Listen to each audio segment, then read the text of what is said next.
All my dear masters for you మీకోసం ఛానల్కు స్వాగతం సుస్వాగతం. ముందుగా మన గురువు గారైన శ్రీ బ్రహ్మర్షి పితామహ పత్రిజీ గారికి మన గురుమాతకు నా ఆత్మ ప్రణామాలు మాస్టర్స్.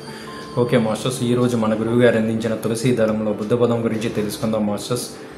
అన్ని చోట్ల దుఃఖం విస్తరించి ఉంది, ఇది మొదటి సత్యం మాస్టర్స్. దుఃఖం అన్నది తృష్ణ వలన సంభవిస్తుంది, ఇది రెండవ సత్యం మాస్టర్స్. తృష్ణ అంటే విచక్షణ రహితమైన మోహం మాస్టర్స్. తృష్ణ అంటే అవసరానికి మించిన కోరికలు మాస్టర్స్. తృష్ణ అంటే మితిమీరిన అతి మాస్టర్స్.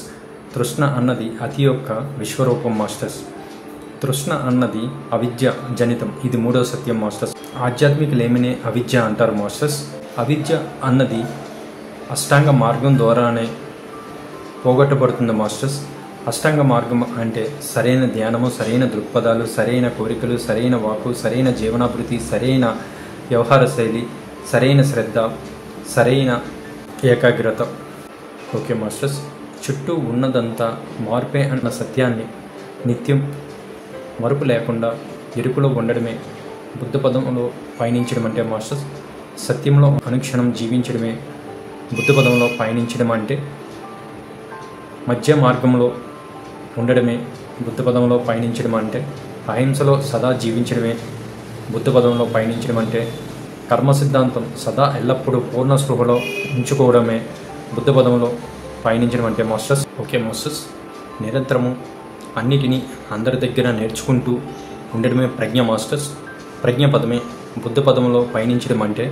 నిరంతరము అన్నిటినీ అందరికీ నేర్పిస్తూ ఉండడమే కరుణ మాస్టర్స్. ఈ కరుణ పదమే బుద్ధ పదంలో పయనించడం అంటే. సకల ప్రాణికోటితోనే సదా మైత్రి భావన కలిగి ఉండడమే ఈ మైత్రి పదమే బుద్ధ పదంలో పయనించడం అంటే. బుద్ధ పదములో ప్రవేశించకోరే వారందరూ సత్య పరిశోధకులు కావాలి మాస్టర్స్.